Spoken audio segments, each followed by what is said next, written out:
Hello everyone, my name is Sweety Badhalia and welcome to SB Academy classes। तो आज के इस video lecture में हम लोग डिस्कस करेंगे एटॉमिक स्पेक्ट्रा के बारे में। बट एटॉमिक स्पेक्ट्रा पे जाने से पहले हम लोग दो छोटी छोटी टर्म्स के बारे में डिस्कस करेंगे। पहली टर्म है हमारी डिस्पर्जन और दूसरी टर्म है हमारी स्पेक्ट्रम। ठीक है, तो चलिए आज का टॉपिक स्टार्ट करते हैं। अब आप देखिए, अगर सूरज की रोशनी आ रही है, ठीक है, हमने सनलाइट के बारे में बात की। सनलाइट जो है, सूरज की रोशनी एक आ रही है, बीम ऑफ लाइट आ रही है, और अगर हम उस बीम ऑफ लाइट को प्रिज्म से पास कराएं। प्रिज्म क्या होता है? कैसे ट्रायंगुलर शेप का ग्लास आपने देखा भी होगा, ठीक है, तो ट्रायंगुलर शेप का होता है। तो जब भी सूरज की रोशनी को अगर आप उस प्रिज्म से पास कराते हो तो वो स्प्लिट हो जाती है, टूट जाती है, बिखर जाती है, और हमें ना डिफरेंट वैरायटी के कलर्स दिखाई देते हैं। जैसे हमें विबग्योर दिखाई देता है, वॉयलेट दिखाई देगा, इंडिगो कलर दिखाई देगा, ग्रीन कलर दिखाई देगा, येलो दिखाई देगा, रेड दिखाई देगा। जैसे आपने देखा ना इंद्रधनुष, जैसे जब बारिश होती है और बारिश के बाद आप देखते हो सूरज की किरणें आती हैं तो हमें स्काई में, आकाश में रेनबो दिखाई देता है। ठीक है, इन द सेम वे जब सूरज की रोशनी को आप प्रिज्म से पास कराते हैं तो वो जो प्रिज्म से लाइट पास हो रही है वो स्प्लिट हो जाती है, अलग अलग वेवलेंथ के कलर्स हमको दिखाई देते हैं।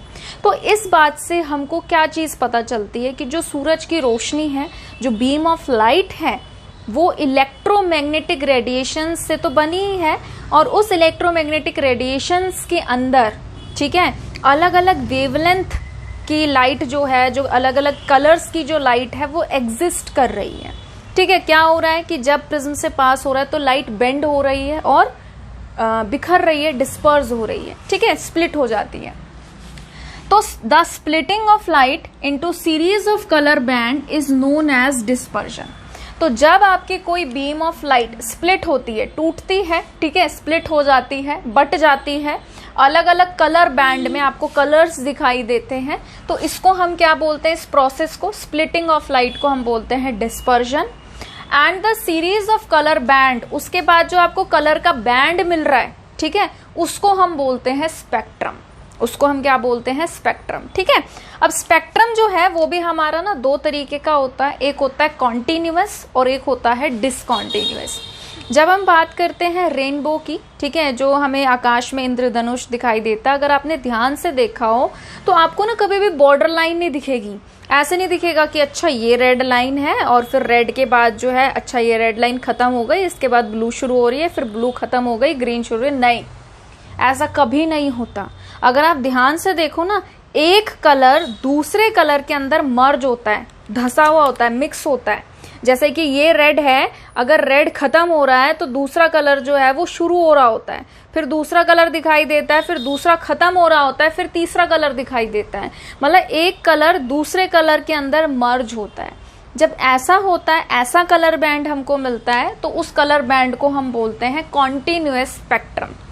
और जब हमें ऐसा स्पेक्ट्रम मिलता है, ऐसा कलर बैंड मिलता है, जब हमें पता चल रहा है कि अच्छा ये हमारी एक इस कलर की पट्टी है, उसके बाद हमारी ये दूसरी कलर की पट्टी है, ये हमारी तीसरी कलर की पट्टी है, आपको अलग अलग पता चल रहा है कि अच्छा ये कलर का बैंड आया, उसके बाद आपको पता चल रहा है अच्छा ये कलर का बैंड आया, इसके बाद ये नेक्स्ट इस कलर का बैंड आया, उसको हम बोलते हैं डिसकॉन्टिन्यूअस स्पेक्ट्रम। ठीक है, तो इतनी सी बात होती है कि जो सूरज की रोशनी से जो आपको स्पेक्ट्रम मिल रहा है वो मिलता है कॉन्टिन्यूअस स्पेक्ट्रम। और जब हम केमिस्ट्री में एटम्स के स्पेक्ट्रम पढ़ते हैं, ठीक है, तो वहां पे हमको मिलता है डिसकॉन्टिन्यूअस स्पेक्ट्रम। हमको पता चलता है अच्छा ये कलर बैंड आ रहा है, ये कलर बैंड आ रहा है, ये कलर बैंड आ रहा है। ठीक है, तो एटॉमिक स्पेक्ट्रा हम लोग शुरू करेंगे। एटॉमिक स्पेक्ट्रा दो टाइप के होते हैं, emission spectra and absorption spectra, वो हम स्टेप बाय स्टेप देखेंगे।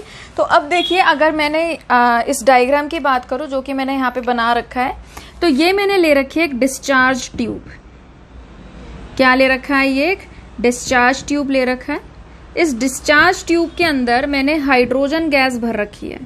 तो ऑब्वियस सी बात है, अगर मैंने इसके अंदर हाइड्रोजन गैस भर रखी है तो जो कलर बैंड मुझे मिल रहा है वो क्या कहलाएगा? स्पेक्ट्रम ऑफ या स्पेक्ट्रम या फिर स्पेक्ट्रा। ठीक है, स्पेक्ट्रम ऑफ हाइड्रोजन एटम। तो ये क्या है? This is the spectra of hydrogen atom. तो देखिए क्या है, मैंने यहाँ पे एक डिस्चार्ज ट्यूब ले रखी है, कैथोड है कैनोड है, इसको मैंने कनेक्ट कर रखा है। इसके अंदर मैंने हाइड्रोजन गैस फिल कर रखी है और यहाँ पे मैंने लगा रखी है स्लिट इसलिए है ताकि भाई अब यहाँ से जो निकल रही है बीम ऑफ लाइट वो तो स्कैटर हो रही है, यहाँ पे हमने स्लिट में एक होल कर रखा है ताकि यहाँ से हमारी जो है एक बीम ऑफ लाइट पास हो। फिर वो जो बीम ऑफ लाइट प्रिज्म से पास होती है वो क्या होती है, प्रिज्म में स्कैटर हो रही है, स्प्लिट हो रही है, स्कैटर नहीं स्प्लिट हो रही है, ठीक है, बट रही है। और फिर उसके बाद हम उसको डिटेक्टर पे देख रहे हैं कि भाई वो कैसे फॉल कर रही है। तो जब वो डिटेक्टर पे फॉल करती है तो हमें इस तरीके के कलर बैंड दिखाई देते हैं, ठीक है। रेड कलर, मेरे पास येलो कलर नहीं था तो मैंने ब्लैक से लिखा, बट यहाँ पे येलो कलर दिखाई देता है, फिर यहाँ पे ब्लू, फिर वॉयलेट, ऐसे करके हमको सेपरेशन दिख रहा है। अब देखो आपको पता चल रहा है कि यहाँ रेड है, उसके बाद गैप है, फिर येलो कलर है, फिर गैप है, फिर ब्लू है, फिर गैप है, फिर वॉयलेट है। तो इसको हम क्या बोलते हैं, डिसकंटीन्यूअस स्पेक्ट्रम। समझ में आया, ठीक है, इसको हम बोलते हैं डिसकंटीन्यूअस स्पेक्ट्रम। और जो रेनबो होता है, जैसे मैंने आपको बताया कि अगर आप सूरज की रोशनी को प्रिज्म से पास कराओगे और फिर आपको जो कलर्स दिखाई देते हैं विबग्योर वाले, वो मर्ज होते हैं, वो एक दूसरे के अंदर मिक्स होते हैं, धसे हुए होते हैं। तो आपको पता नहीं चलेगा कि यहाँ पे रेड था, रेड के बाद कब मतलब रेड खत्म हुआ और येलो शुरू हुआ, वो एकदम से ऐसे मिक्स रहते हैं, मर्ज रहते हैं, ठीक है। तो उसको हम बोलते हैं क्या, कॉन्टिन्यूअस स्पेक्ट्रम। और इसमें जहाँ पे हमको पता चल रहा है अच्छा कि हाँ अलग से कलर बैंड जो है वो सेपरेट हैं, उसको हम क्या बोलते हैं, डिसकंटीन्यूअस स्पेक्ट्रम। समझ में आया, ठीक है। तो अभी तक हम लोगों ने दो टर्म्स को पढ़ा कि भाई हम डिस्पर्जन किसको कहते हैं और हम स्पेक्ट्रम किसको कहते हैं, ठीक है। तो हम लोगों ने ये पढ़ा कि जब लाइट स्प्लिट होती है तो उस प्रोसेस को कहा जाता है डिस्पर्जन, और उस स्प्लिटिंग ऑफ लाइट की वजह से जो हमें कलर बैंड मिलता है उसको हम बोलते हैं स्पेक्ट्रम। तो अब हम लोग पढ़ेंगे एटॉमिक स्पेक्ट्रा। अब हम लोगों का टॉपिक क्या है, एटॉमिक स्पेक्ट्रा। तो इसका मतलब क्या है कि एटम्स से कुछ लाइट जो है वो निकलेगी, ठीक है, और उन एटम्स की लाइट को जब हम स्टडी करेंगे, एनालाइज करेंगे, तो वहां से जो हमें कलर बैंड मिलेगा उसको कहा जाएगा एटॉमिक स्पेक्ट्रा। एटॉमिक स्पेक्ट्रा की जब हम लोग बात करते हैं तो एटॉमिक स्पेक्ट्रा दो टाइप का होता है, एक होता है एमिशन स्पेक्ट्रा और एक होता है एब्जॉर्प्शन स्पेक्ट्रा। दोनों स्पेक्ट्रा को हम लोग पहले बहुत ही आसान तरीके से पढ़ेंगे, बहुत ही इजी तरीके से समझने की कोशिश करेंगे, फिर इसको हम धीरे धीरे अपर लेवल पे या हायर लेवल पर लेकर जाएंगे। तो आप लोग हेडिंग डाल लीजिए एमिशन स्पेक्ट्रा, ठीक है। तो हम लोग स्टार्ट करने वाले हैं एमिशन स्पेक्ट्रम। अगर आप चाहते हैं तो आप इसकी डेफिनेशन को नोट डाउन कर सकते हैं, बट पहले मैं आपको इसको समझाऊंगी, उसके बाद मैं आपको इसकी डेफिनेशन एक्सप्लेन करूंगी, ठीक है। तो वीडियो को पॉज करके आप लोग डेफिनेशन को लिख सकते हैं। अब देखो नाम से ही पता चल रहा है एमिशन। एमिशन का मतलब क्या होता है कि एमिट करना। एमिशन का मतलब क्या होता है, एमिट करना, निकालना, ठीक है। अब अगर एमिशन हो रहा है तो सबसे पहले आपको इस चीज का ध्यान रखना चाहिए कि अगर मुझे सपोज जैसे मुझे कोई चीज आपको देनी है तो मैं वो आपको तभी दे सकती हूँ या तो मुझे कहीं से मिल रही हो या वो मेरे पास खुद की हो। समझ में आया। अब जैसे कि मान लो मेरे पास, अगर आप मुझसे पैसा मांग रहे हो तो अगर मेरे पास कहीं सोर्स से पैसा आ रहा है, मान लो मुझे किसी को सैलरी देनी है, तो अगर मेरे पास मेरी इनकम आ रही है तो मैं अपने अंडर जो काम कर रहे हैं लोग उनको पैसा फॉरवर्ड कर सकती हूँ, दे सकती हूँ। अगर मेरे पास कहीं से इनकम सोर्स नहीं आ रहा और मेरे पास पैसा इकट्ठा है तो भी मैं आगे वाले पर्सन को सैलरी दे सकती हूँ। बट अगर मेरे पास उतने पैसे है ही नहीं कि मैं सामने वाले को दूं तो मैं कहाँ से दूंगी, ठीक है। तो एमिशन तभी हो सकता है जब या तो उसके पास खुद बहुत ज्यादा अमाउंट में एनर्जी हो या उसको लगातार कहीं से एनर्जी मिल रही हो। इतनी बात क्लियर है। अब देखिए एमिशन स्पेक्ट्रम लाइट के एमिट होने से होता है। अब कौन सा एमिशन की यहाँ पे या कौन से एमिट प्रोसेस की बात हो रही है, तो देखिए क्या होता है, जब भी हम कोई गैस लेते हैं या फिर हम कोई केमिकल सब्सटेंस लेते हैं, ठीक है, हमने कोई गैस लिया या हमने कोई केमिकल सब्सटेंस लिया और हम इसको हीट कर रहे हैं। अब हीट ऐसे नहीं करना है कि गैस पे रख दिया, हम इसको हीट कैसे करते हैं, या तो हम इसको इलेक्ट्रिक स्पार्क दें, ठीक है, इलेक्ट्रिक स्पार्क दें, इलेक्ट्रिक एनर्जी दें, या फिर हम इसको बहुत हाई टेम्परेचर पर हीट करें, वेरी वेरी हाई टेम्परेचर पर, तो होगा क्या, हम जिसको भी एनर्जी दे रहे हैं या जिसको भी इलेक्ट्रिक स्पार्क दे रहे हैं या जिसको भी हीट दे रहे हैं, ठीक है, अब गैस हो या कोई भी सब्सटेंस हो, सिंपल सी बात है, वो किसी ना किसी चीज से तो मिलके बनेगा, किसी ना किसी चीज से तो मिलके बनेगा। तो किससे मिलके बन सकता है? तीन ही चीजें होती हैं, या तो एटम हो सकता है, एटम से मिलके बने, या फिर ऐसा हो सकता है आयन से मिलके बने, या फिर ऐसा हो सकता है कि मॉलिक्यूल से मिलके बने। होता है कि नहीं होता है?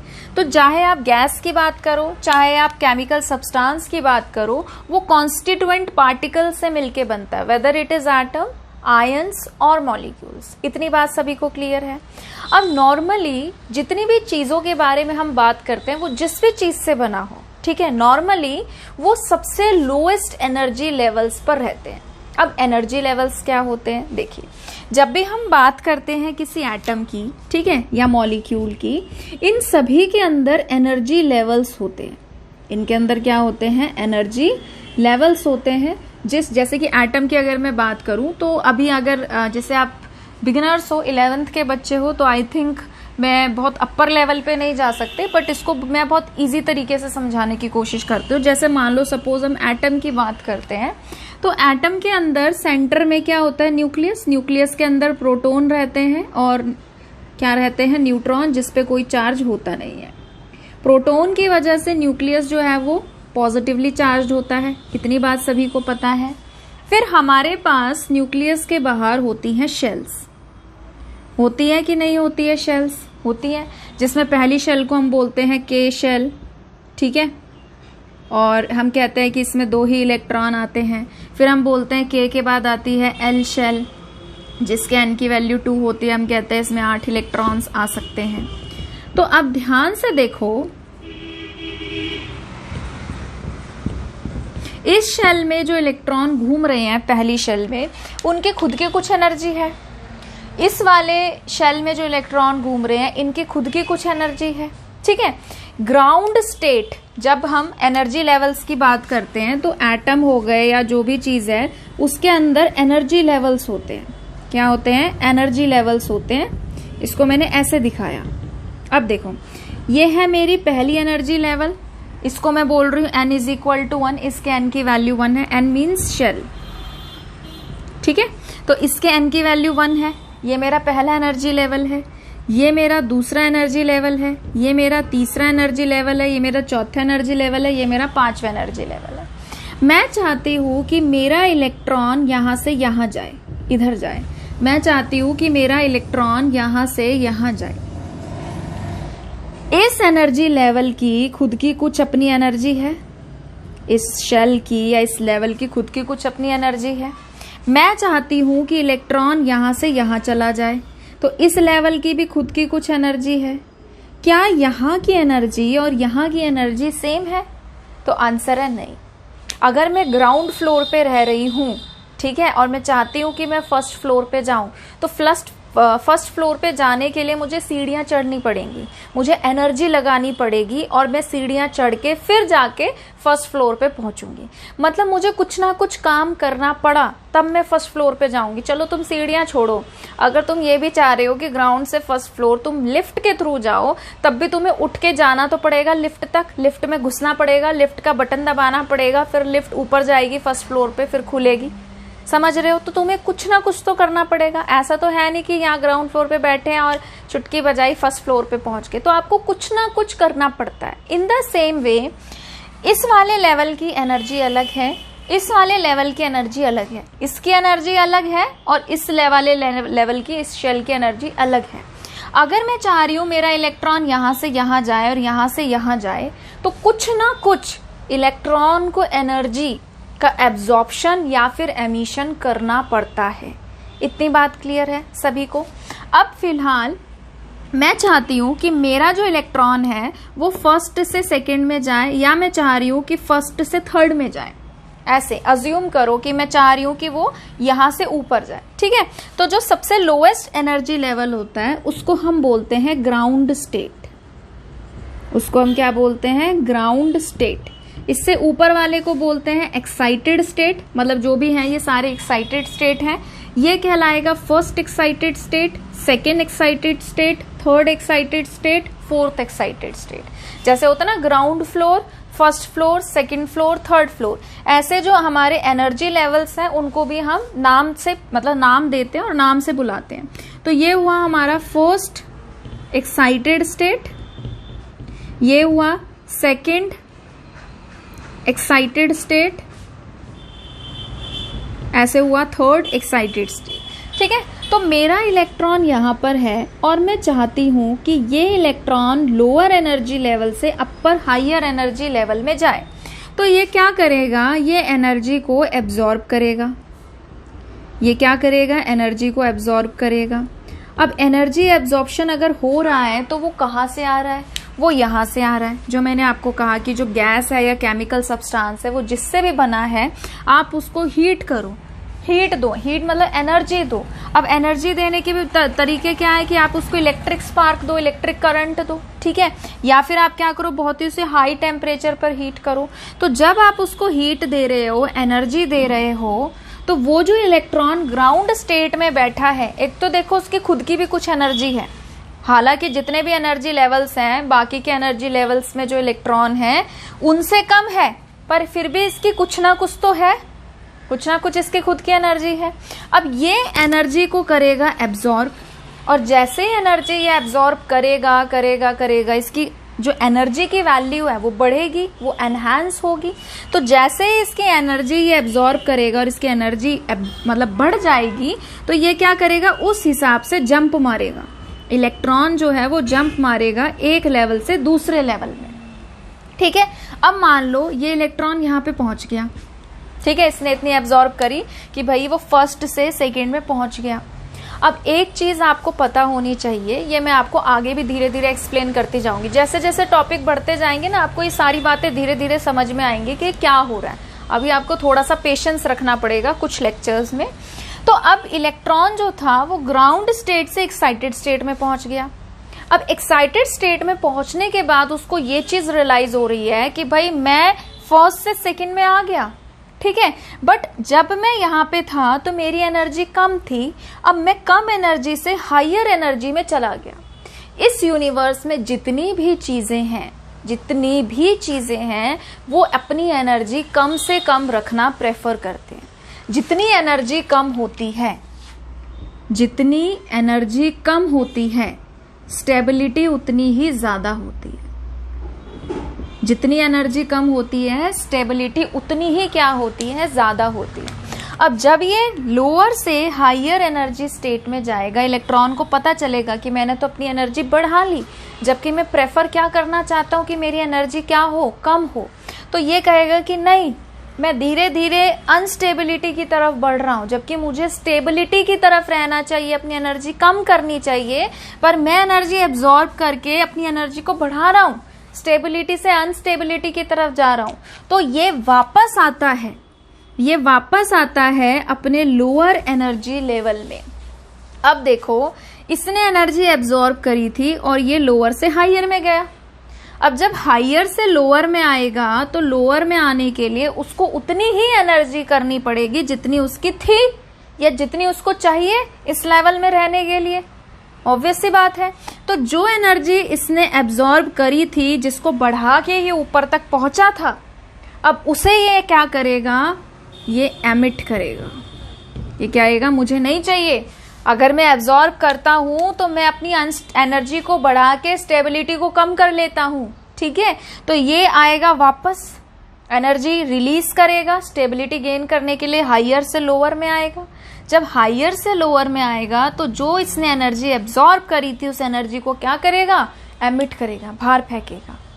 समझ में आया? मतलब कोई ऐसी चीज थी जो मुझे चाहिए थी, मैंने किसी से ले ली, पर उसको लेने के बाद मुझे पता चल रहा है कि नहीं, वो चीज ठीक नहीं है मेरे लिए, तो मैं उसको वापस दे रही हूँ ताकि मैं पहले जैसी हो सकूं, ठीक है। तो जब हम इस एमिशन ऑफ रेडिएशन को स्टडी करते हैं, ठीक है, तो उसको हम बोलते हैं क्या, वहां से जो हमें स्पेक्ट्रा मिलता है उसे हम बोलते हैं एमिशन स्पेक्ट्रा। उसे हम क्या कहते हैं, एमिशन स्पेक्ट्रा। अब देखो होता क्या है, कोई भी गैस या केमिकल सब्सटेंस हमने लिया, हमने उसको एनर्जी दी, वो एनर्जी एब्जॉर्ब करता है, इलेक्ट्रॉन जो है वो एक्साइटेड स्टेट में जाता है, एक्साइटेड स्टेट से जब वापस लोअर एनर्जी लेवल में आता है, ग्राउंड लेवल पे आता है, तो एनर्जी एमिट करता है। ठीक है, अब वो जो एनर्जी एमिट करेगा वो किस फॉर्म में करेगा, वो एनर्जी को एमिट करता है लाइट की फॉर्म में। किस में एमिट करता है, लाइट की फॉर्म में। और फिर जब हम उस लाइट को, जो उसने लाइट एमिट करी है, बाहर फेंकी है, उसको जब हम स्टडी करते हैं, ठीक है, लाइट हो गई, वो हमें एमिटेड लाइट मिल गई, जब हम उस एमिटेड लाइट को एनालाइज करते हैं, स्टडी करते हैं, तो हमें क्या दिखाई देता है, स्पेक्ट्रम। मतलब तुम उस लाइट को प्रिज्म से पास कराओ, वो क्या होगी, डिस्पर्जन प्रोसेस, स्प्लिट हो जाएगी। स्प्लिट होने के बाद जब वो कलर बैंड पे, मतलब हमको कलर बैंड जो मिलेगा, उस स्पेक्ट्रम को हम क्या कहेंगे, उस स्पेक्ट्रम को हम कहेंगे एमिशन स्पेक्ट्रा। क्लियर है इतनी बात। अब यहां से जो हमें स्पेक्ट्रम मिलता है, एमिशन स्पेक्ट्रम जो मिलता है, ठीक है, वो हमारा कॉन्टिन्यूअस नहीं होता, वो हमारा कॉन्टिन्यूअस नहीं होता, उस पर अभी हम आएंगे। ठीक है, तो अब सबसे पहले हम इसकी डेफिनेशन को पढ़ते हैं। डेफिनेशन क्या है, emission spectra are obtained, emission spectra हमें तब मिलते हैं when the radiation emitted, when the radiation emitted from substances that have absorbed, from the substances that have absorbed energy are analyzed with the help of spectroscope। Spectroscopy हमारी एक technique होती है। ठीक है, स्पेक्ट्रोस्कोप तो इंस्ट्रूमेंट को कहा जाता है, एक टेक्निक होती है हमारी स्पेक्ट्रोस्कोपी। बहुत मतलब क्या बोलूं, आजकल I think mother of chemistry है वो स्पेक्ट्रोस्कोपी, क्योंकि स्पेक्ट्रोस्कोपी ने चीज़ें हमारे लिए इतनी ज़्यादा आसान कर दी हैं। मतलब मैं शायद आपको अभी फ़िलहाल नहीं बता पाऊंगी, क्योंकि आप 11th में हो तो आपको इतना एक्सपोजर नहीं है कि स्पेक्ट्रोस्कोपी क्या है, पर स्पेक्ट्रोस्कोपी के इतने बेनिफिट हैं जो मतलब लिमिटलेस हैं। ठीक है, हम बहुत सारी चीज़ों को आइडेंटिफाई कर सकते हैं। तो चलिए, स्पेक्ट्रोस्कोपी क्या है, अपने टॉपिक पे आते हैं। स्पेक्ट्रोस्कोपी जो है वो एक टेक्निक होती है जिसमें हम लाइट को और मैटर को स्टडी करते हैं। ठीक है, स्पेक्ट्रोस्कोप हमारा एक इंस्ट्रूमेंट होता है, जिस इंस्ट्रूमेंट की मदद से हम इस प्रोसेस को मतलब कैरीड आउट करते हैं। ठीक है, तो हमने क्या किया, हमने एक डिस्चार्ज ट्यूब ले ली, डिस्चार्ज ट्यूब के अंदर हमने गैस वैस भर दी, उसको इलेक्ट्रिक स्पार्क दिया। इलेक्ट्रिक स्पार्क देने के बाद जो वो सब्सटेंस था वो चमक रहा था, वो लाइट एमिट कर रहा था। हमने उस लाइट को प्रिज्म से पास कराया, वहाँ पे डिस्पर्जन प्रोसेस हुआ, फिर हमने इसको डिटेक्टर पे फॉल कराया और हमने देखा कि हमें अलग अलग तरीके के जो हैं वो कलर बैंड मिल रहे हैं। इतनी बात क्लियर है। तो अगर आपको इसमें से कुछ लिखना है तो आप लिख लीजिए। ठीक है, अब देखो,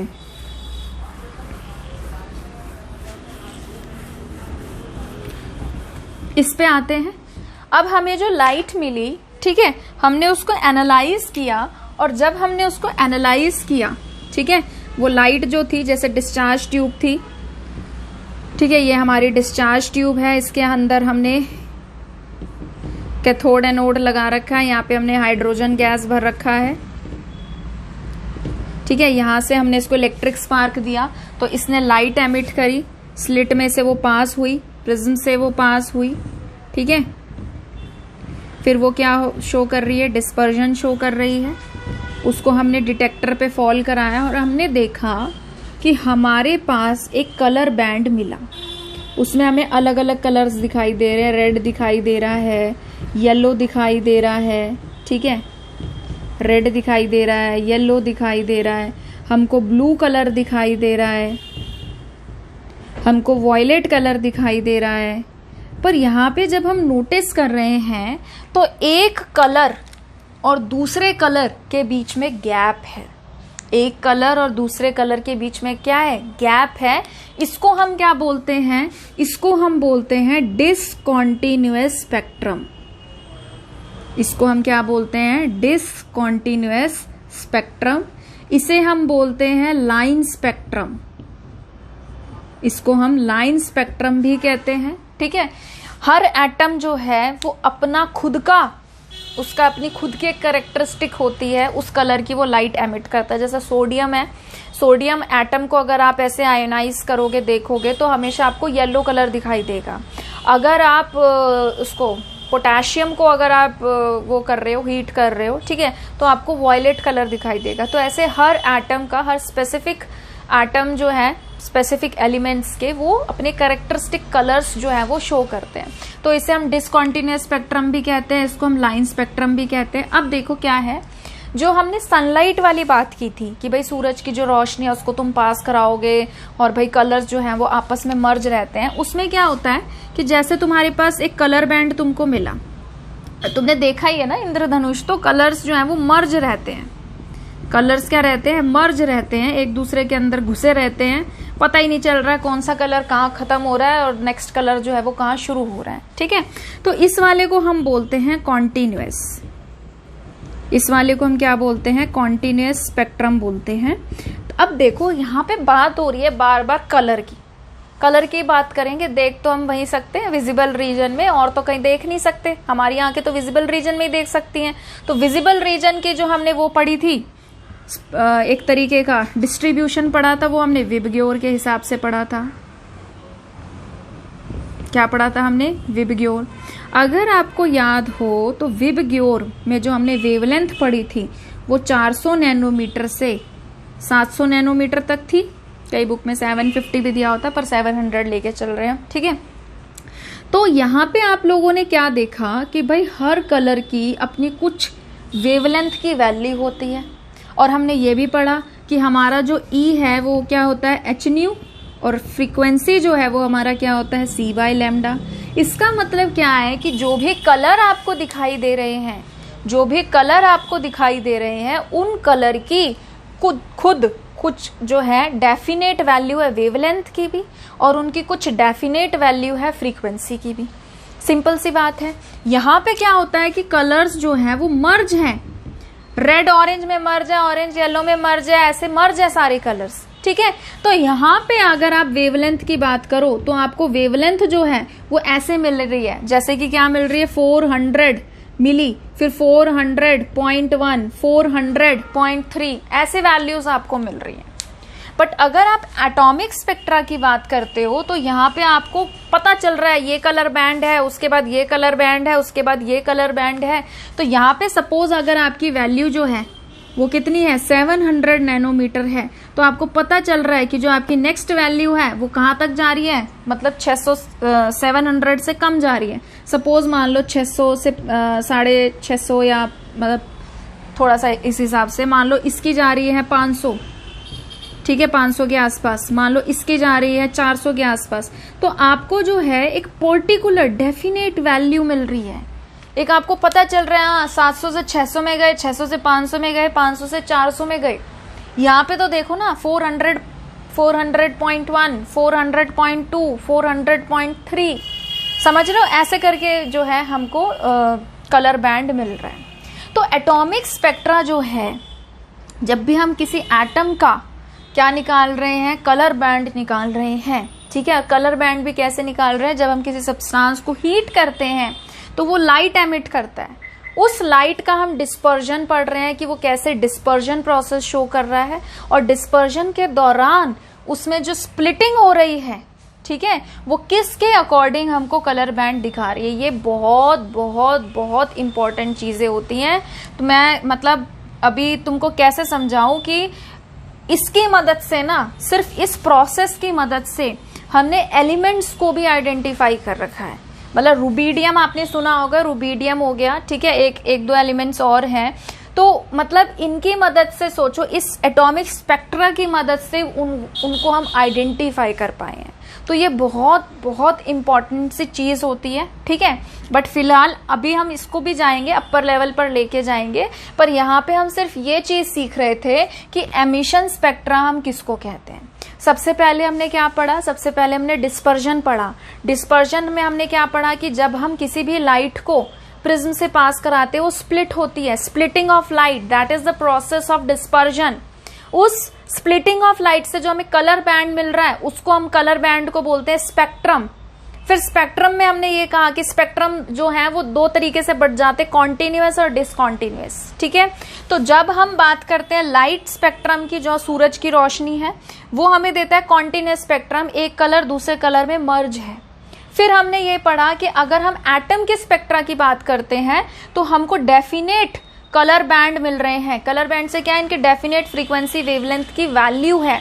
फिर हमने कहा कि एटॉमिक स्पेक्ट्रा भी फर्दर जो है दो पार्ट में डिवाइड होता है, emission spectra and absorption spectra.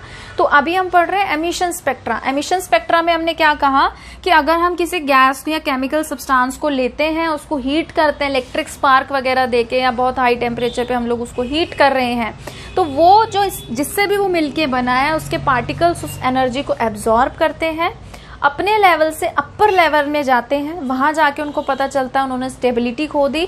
जब वो वापस आते हैं तो एनर्जी एमिट करते हैं। जो हम कह रहे हैं ना कि आप किसी भी सब्सटेंस को हीट करो लाइट निकलेगी, कैसे निकलेगी लाइट? लाइट ऐसे निकलेगी कि जो भी आपके एटम हैं, जब आप उनको हीट करोगे, उसके पार्टिकल्स एनर्जी एब्जॉर्ब करके लोअर से हायर में जाएंगे, वहां जाके उनको पता चलेगा हमारी एनर्जी बढ़ गई और हमने स्टेबिलिटी कम कर दी। तो वो जब वापस आएंगे स्टेबिलिटी गेन करने, तो एब्जॉर्ब की हुई लाइट को बाहर फेंकते हैं, और फिर वो जो बाहर फेंक रहे हैं, एनर्जी जो बाहर फेंक रहे हैं, वो हमें लाइट की फॉर्म में दिख रही है।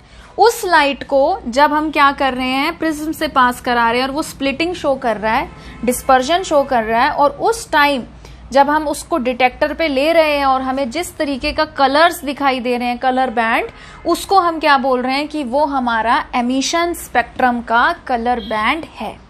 क्या आपको यहाँ तक बातें समझ में आई? ठीक है, अगर आपको यहाँ तक बातें समझ में आई है तो बहुत अच्छी बात है, इसको आप याद रखना। ठीक है, भूलना मत, क्योंकि इसी को हम आगे कंटिन्यू करेंगे। फिर मैं आपको रिलेशन बताऊंगी कि यहाँ से जो चीजें हमने अब्जॉर्व करी, इनका क्या लिंक्ड है आगे। और अगर किसी भी बच्चे को कोई प्रॉब्लम है तो वो मुझे कमेंट सेक्शन में बता सकता है कि आपको क्या बात समझ में नहीं आई। नेक्स्ट टॉपिक है हमारा एब्जॉर्प्शन स्पेक्ट्रा। ठीक है, तो अब हम एब्जॉर्प्शन स्पेक्ट्रा के बारे में पढ़ेंगे कि ये क्या होता है। नाम से देखो पता चल रहा है एब्जॉर्प्शन स्पेक्ट्रा कि कुछ ना कुछ एब्जॉर्ब होगा। तो अब देखिए क्या होता है। जैसे कि मान लीजिए मैंने एक सैंपल लिया, ठीक है, आप सैंपल कुछ भी ले सकते हैं, आप गैस भी ले सकते हैं, ठीक है, आप कोई सॉल्ट सोल्यूशन भी ले सकते हैं, मतलब NaCl वगैरह आप कुछ भी ले सकते हैं, वाटर वगैरह के अंदर आप कर सकते हो। तो देखिए मैंने क्या किया, मैंने एक सोडियम सॉल्ट सॉल्यूशन लिया और मैंने क्या किया, इसमें से व्हाइट लाइट पास कराई। मैंने क्या किया, इसमें से व्हाइट लाइट को पास कराया। अब जब ये लाइट, बीम ऑफ लाइट इस सॉल्यूशन से पास होगी, तो ये जो सैंपल है ये कुछ ना कुछ अमाउंट ऑफ रेडिएशन या जो भी एनर्जी हम लोग दे रहे हैं उसको एब्जॉर्ब करेगा, ऑब्वियस सी बात है। और जब ये उसको एब्जॉर्ब करेगा तो ऐसा तो है नहीं कि जिस इंटेंसिटी की लाइट हम भेज रहे हैं उतना ही वो एब्जॉर्ब कर लेगा, नहीं, कुछ वो एब्जॉर्ब करेगा और कुछ बचा कुचा जो है वो बाहर वो भेज देगा। ठीक है, जब उसने बाहर जो लाइट भेजी, ये इसको बोलते हैं जो इसने एब्जॉर्ब कर ली, और एब्जॉर्ब करने के बाद जो उसने बाहर भेजी उसको हम बोलते हैं ट्रांसमिटेड लाइट। क्या बोलते हैं? Transmitted light. एब्जॉर्प्शन के बाद जो बची कुची लाइट बाहर जा रही है वो क्या है? हमारी ट्रांसमिटेड लाइट। अगर हम उस ट्रांसमिटेड लाइट को पहले स्लिट में से पास कराएं, ठीक है, उसके बाद अगर हम उसको प्रिज्म में से पास कराएं तो ऑब्वियस सी बात है लाइट तो निकल ही रही है भैया, है ना। अगर लाइट निकल रही है तो डिस्पर्जन भी होगा, ऑब्वियस सी बात है डिस्पर्जन होगा। और अगर हम उस डिस्पर्जन को डिटेक्टर पर देखें तो यहाँ पे बहुत ही इंटरेस्टिंग सी बात हम लोगों को पता चलती है, और वो क्या होती है कि जो हमें यहां से एटम का स्पेक्ट्रा मिलता है, जो बैंड हमें मिलता है, सबसे पहली बात तो ये कि ये बैंड होता है कॉन्टिन्यूअस बैंड। आपने यहाँ पे व्हाइट लाइट पास कराई तो व्हाइट लाइट में तो सारे कलर्स हैं, विबग्योर सारे हैं, लाइट जो है, जो रेनबो है, वो तो मर्ज शो करता है, कॉन्टिन्यूस स्पेक्ट्रम। एक कलर दूसरे कलर में मिक्स है, दूसरे वाला तीसरे में मिक्स है। तो यहाँ पे जो आपको स्पेक्ट्रम मिलेगा, मतलब यहाँ पे जो है आपको कलर्स दिखाई देंगे अलग अलग। ठीक है, मेरे पास ज्यादा कलर्स तो नहीं है, पर ऐसे बना देते हैं कि चलो ये ब्लू है, ठीक है, मतलब सारे कलर्स होते हैं भाई विबग्योर वाले। ये रेड है, ठीक है। अब और कलर्स कहाँ से लाए, ये ऐसे आप मान लो ग्रीन है, ठीक है। ऐसे मैं दोबारा बना रही हूँ ब्लू से, पर ब्लू दोबारा होता नहीं है। आप इसको अज्यूम कर लो कि ये कोई 4th डिफरेंट कलर है और ये कोई 5th डिफरेंट कलर है। ऐसे करके मतलब 7 कलर्स है आपके पास अलग अलग। आप प्लीज इसको अज्यूम कर लो, मेरे पास है नहीं तो मैंने इससे बना दिया। तो आप यहाँ पर क्या देखते हो, यहाँ पे आपको एक तो कॉन्टिन्यूस स्पेक्ट्रम मिल रहा है क्योंकि ये व्हाइट लाइट का था, ठीक है। इस कॉन्टिन्यूस स्पेक्ट्रम के अंदर आपको मिलते हैं ब्लैक कलर की डार्क लाइंस, आपको मिलते हैं इसमें ब्लैक कलर की डार्क लाइंस। ये क्या हो गया? अच्छा, अगर मैं इसको कंपेयर करूं, ये आपका क्या है, this is your absorption spectra, ठीक है। अगर मैं इसको कंपेयर करूं ना एमिशन स्पेक्ट्रा से, तो एमिशन स्पेक्ट्रा में जो बैंड है वो बैंड पूरा काला काला होता है, पूरा काला काला है। आप इसको अज्यूम कर लो एक काली सी पट्टी है, ये तो स्क्रीन है, ये क्या है, ये तो स्क्रीन है। तो ये स्क्रीन जो है ये तो पूरी काली है, पूरी ब्लैक स्क्रीन, एक ब्लैक पट्टी सी आप अज्यूम कर लो एमिशन में, ठीक है। और उस काली पट्टी में आपको कलर्स दिखते हैं, जैसे आपको क्या दिखाई देगा, रेड कलर का बैंड। फिर थोड़ी दूरी में आपको क्या दिखाई देगा, ऐसे कोई और कलर का बैंड, ठीक है, लाइंस। फिर यहाँ पे आपको क्या दिखाई देगा, कुछ और कलर का बैंड। वैसे ब्लू मुझे देखो नीचे बनाना चाहिए था, पर अभी आप कलर्स पे मत जाओ, मतलब मैं जो शेड्स यूज कर रही हूँ उस शेड्स पे मत जाओ। आप बस बात समझो कि भाई हो क्या रहा है कि एब्जॉर्प्शन स्पेक्ट्रा में हमको कॉन्टिन्यूअस बैंड मिल रहा है, लगातार व्हाइट लाइट पास कर आई थी तो हमको विबग्योर मिला। और इस ट्रांसमिटेड लाइट जो है वो क्या शो कर रही है, उस ट्रांसमिटेड लाइट की वजह से हमें ब्लैक डार्क लाइंस दिख रही हैं। कॉन्टिन्यूअस स्पेक्ट्रम में काली काली हमको लाइंस दिख रही है, डार्क लाइंस। एमिशन स्पेक्ट्रा की जब हम बात करते हैं तो पूरी काली पट्टी होती है, वो तो क्या है, जो एटम ने एमिट करी, और वो जिस कलर की वेवलेंथ लाइट एमिट करेगा वही कलर दिखाई देगा, बाकी सब काला। और इसमें क्या है, व्हाइट लाइट है, व्हाइट लाइट का तो होता ही विबग्योर है, सारे कलर्स दिखाए। अब देखो, जो भी सैंपल आप ले रहे हो जिसमें से आप लाइट पास करा रहे हो, जो ये एब्जॉर्ब कर लेता है, वहीं पे आपको क्या दिखाई देती है, डार्क लाइन। ये जो विबग्योर है ये तो आ ही रहा है व्हाइट लाइट का, जो इस सैंपल ने एब्जॉर्ब कर ली वहां से आपको क्या दिखाई देंगे, वहां पे आपको कलर्स नहीं दिखाई देंगे, वहां पे आपको दिखाई देंगे डार्क लाइंस। समझ रहे हो? तो यहाँ पे जो एब्जॉर्प्शन स्पेक्ट्रा है, देखो क्या चीज है, एब्जॉर्प्शन स्पेक्ट्रा जो है वो कॉन्टिन्यूअस बैंड है और उसमें डार्क लाइंस आ रही हैं। एमिशन स्पेक्ट्रा जो है उसमें क्या हो रहा है, आपको एमिटेड लाइट से आपको कलर बैंड्स दिखाई दे रहे हैं। ये कॉन्टिन्यूअस होता है और ये डिसकॉन्टिन्यूअस होता है।